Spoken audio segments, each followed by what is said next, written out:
Hi all, thanks for watching. Again, VO2 max, what gets measured, gets managed. Let's talk about how to improve VO2 max. To reiterate, VO2 max is the ability to consume oxygen, bring it into the body, deliver it to the working muscles to create energy. It is a measure of cardiovascular efficiency. It's also a measure of performance.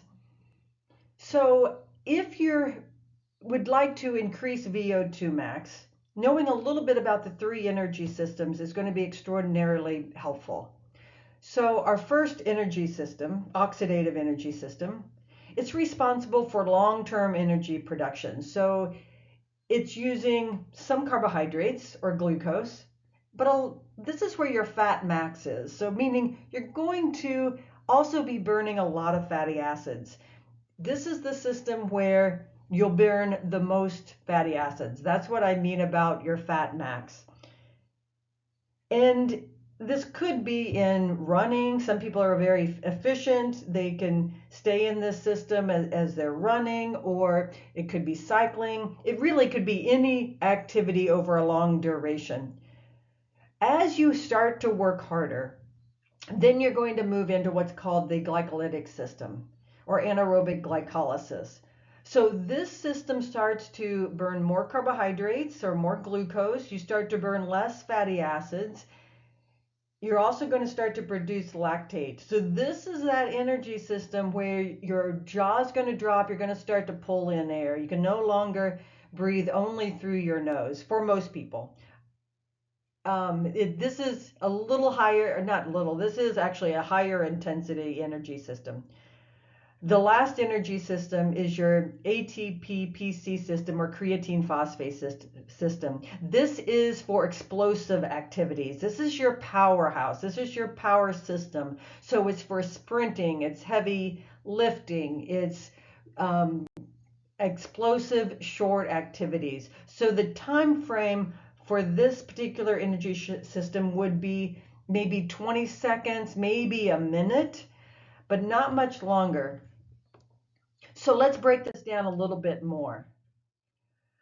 Oxidative energy system. This is your long and slow. You might hear it called zone 2. This is the energy system. Again, you're going to burn the most fatty acids. You're also going to be using type 1 muscle fibers. You can sustain this activity in this system going a long time. So this is a system when you're using when you're doing long distance running. You should be able to breathe just through your nose.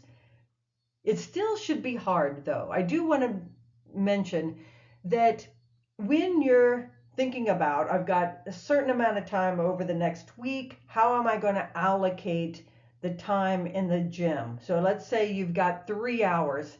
How much of that time I'm going to put into the oxidative energy system, how much in glycolysis, and how much in that higher intensity creatine phosphate system. If you've got 3 hours, a lot of time is going to be dedicated to this more long and slow. Now I want to be clear here. This does not mean it's a stroll.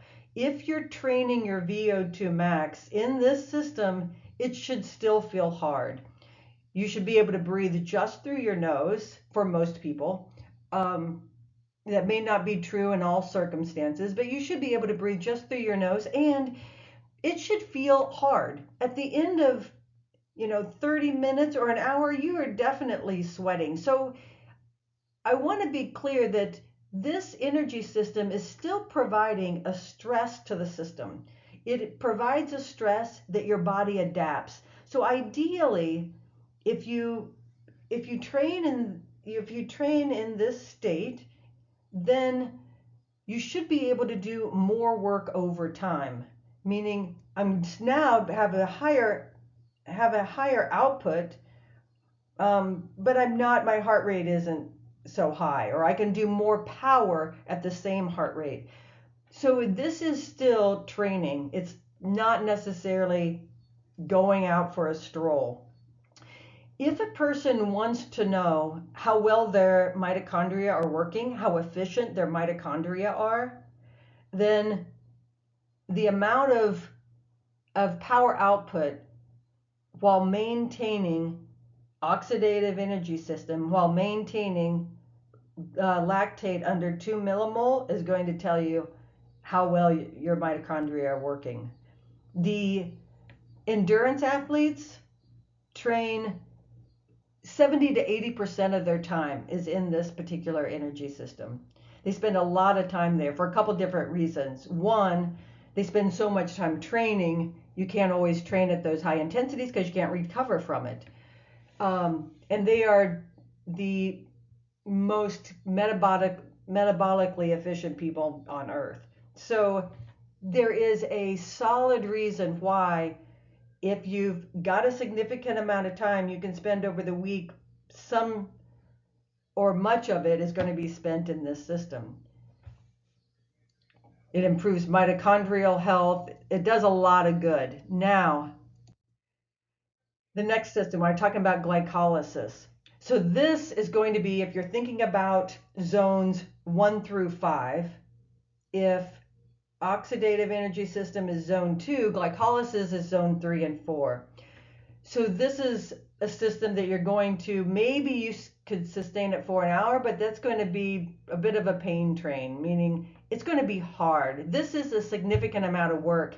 As you start to move into zones 3 and 4, you start to burn less less fatty acids, more glucose. You start to get an accumulation of lactate. The other important thing is you start to use type 2 muscle fibers, which fatigue more quickly. But the real benefit to this one is you can do more power. You can do more work because you're working harder. So you start to move the ceiling of your VO2 max up.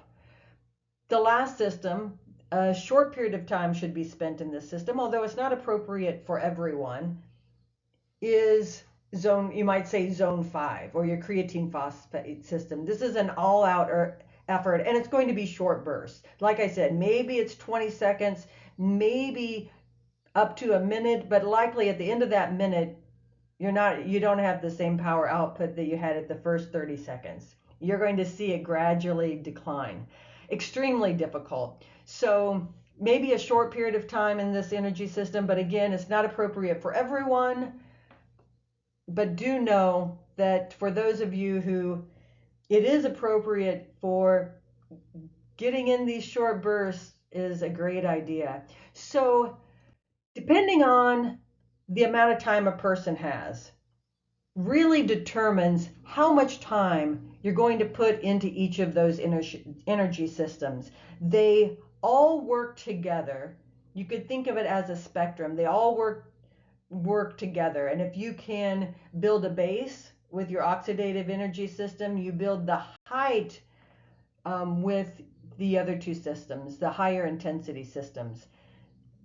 The less time you have to spend, the more time you'll need to put into the higher energy system. But we can talk about that a little more later. I hope that was helpful to clarify the different energy systems, why you want to include all of them in your training, and keep in mind a very thoughtful work plan is important for increasing VO2 max, especially if you want to do it efficiently.